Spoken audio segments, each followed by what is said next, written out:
Awal mulanya saya sebelumnya pernah melalang buana waktu lulus kuliah langsung bekerja di perusahaan yang di Semarang, yaitu konsultan pajak. Terus habis itu karena di situ banyak mengalami hal yang berbeda dengan latar belakang saya, akhirnya saya diminta untuk bekerja lagi berdampingan dengan teman saya yang ada di perusahaan spare part, dan di situ saya dimutasikan di Jakarta. Habis di Jakarta saya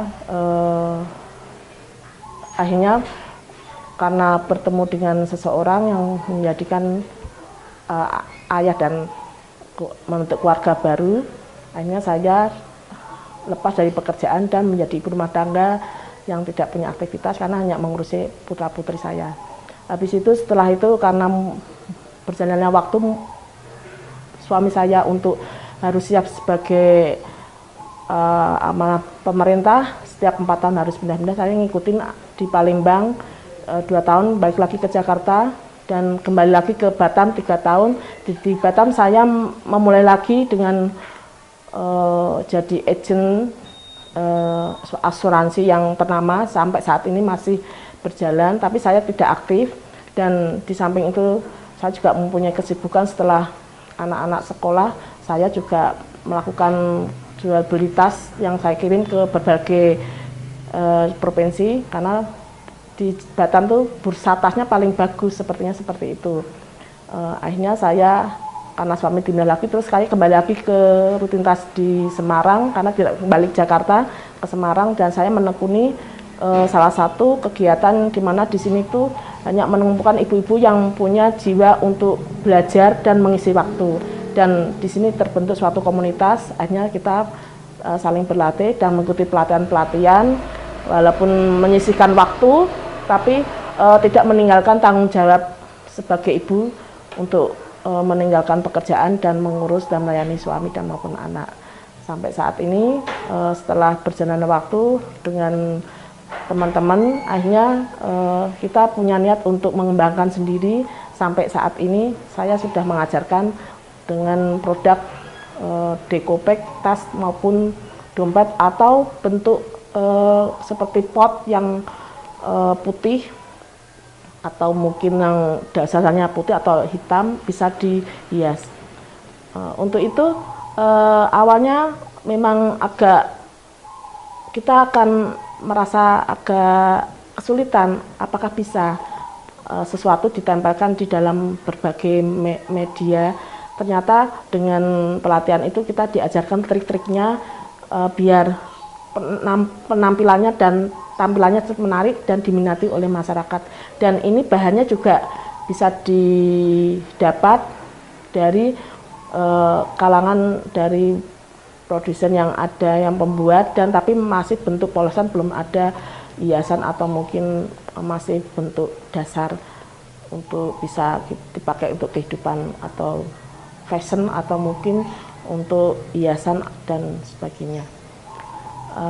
Awalnya cara pengerjaannya yaitu kita sebelumnya kita siapkan bahan-bahannya, tas yang dibuat dari limbah ataupun yang dari pandan, dan terus kita siapkan tisu, karena tisu itu sudah bisa didapat lewat, mungkin kalau sekarang ini bisa dari Shopee atau Tokopedia ataupun Lazada yang menyediakan bahan-bahannya. Kalau di sekitar rumah sini memang nggak semua ada.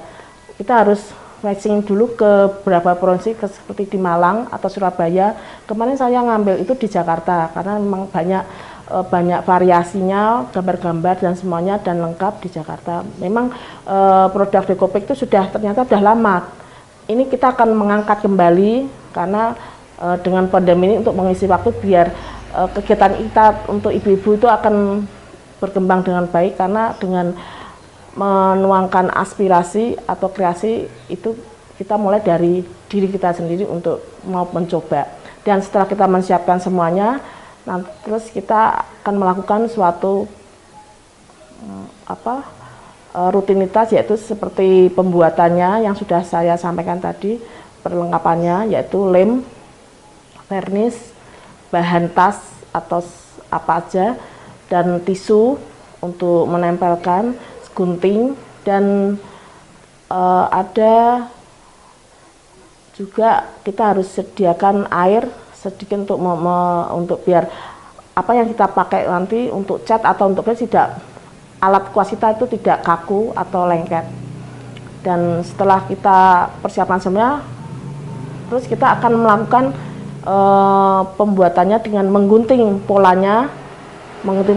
Setelah digunting berbentuk pola yang kita tempelkan sesuai dengan medianya atau bahannya, terus kita arahkan atau sesuai enggak dengan model dan bentuknya. Setelah kita menganggap untuk sesuai, baru kita kupas tisu yang tadi sudah kita gunting untuk kita tempelkan dan kita lem pelan-pelan.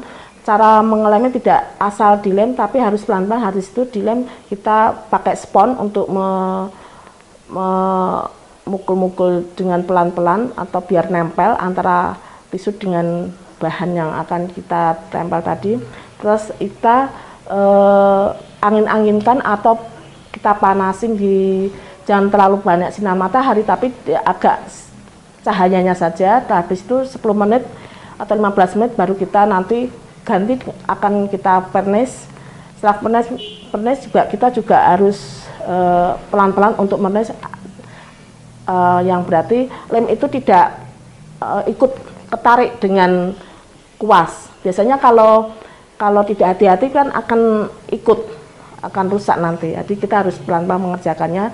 Setelah itu kita keringkan lagi dalam waktu 15 menit lagi, dan kita akan ulang lagi 2 kali. Bisa sekali, bisa 2 kali untuk pemvarnisnya, tapi itu kalau kita merasa yakin 1 kali itu nggak masalah. Tapi kalau mungkin lebih baiknya lagi untuk tidak, biar kelihatan menempel dengan bahan dan tisunya akan kelihatan biasanya 2 kali atau 3 kali. Begitu aja, mungkin cara pembuatannya agak mudah dan mungkin bisa dipakai untuk ibu-ibu atau remaja-remaja yang saat ini belum memiliki aktivitas atau kegiatan. Bisa dipakai untuk mengisi waktu, biar kita melakukan ini biar apa, tangan dan otak kita berjalan terus.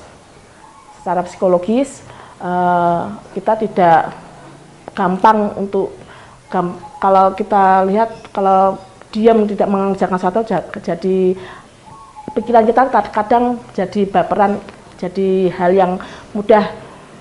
Sebagai manusia kadang kan ada semangat yang aku harus apa, sebaiknya kita melakukan yang lebih positif. Gitu aja saran saya, belajar untuk menghargai, belajar untuk melakukan dan mencoba. Karena awalnya kita tuh harus berusaha untuk melakukan sesuatu yang membuat kita merasa nyaman dan safety.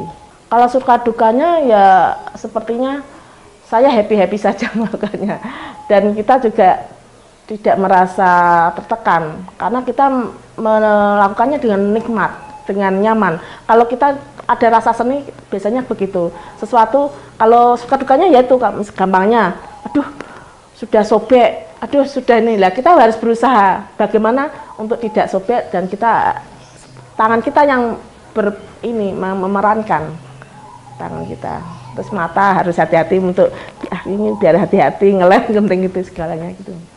Kalau produknya sementara kemarin saya karena bermain dengan WA, saya ke WA. Kalau Facebook saya kurang bisa karena saya orangnya nggak begitu nyaman untuk ketemu.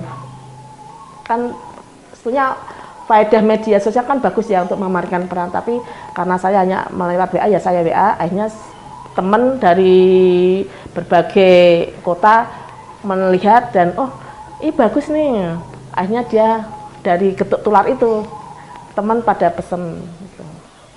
Tapi sementara ini mau IG sudah masuk dan lumayan juga ada beberapa yang mau untuk minta dikirim. Setidaknya kita kalau mau berwirausaha kita harus mematchingkan dulu fashion kita tuh apa dulu, kemauan kita tuh apa dulu, baru kita melakukannya. Cari yang termudah dulu.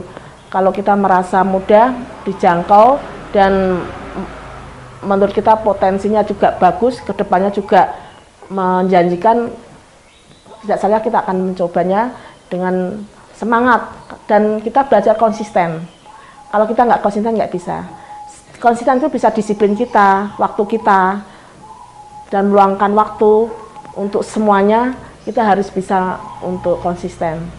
Mungkin dengan modal semangat pasti kita bisa.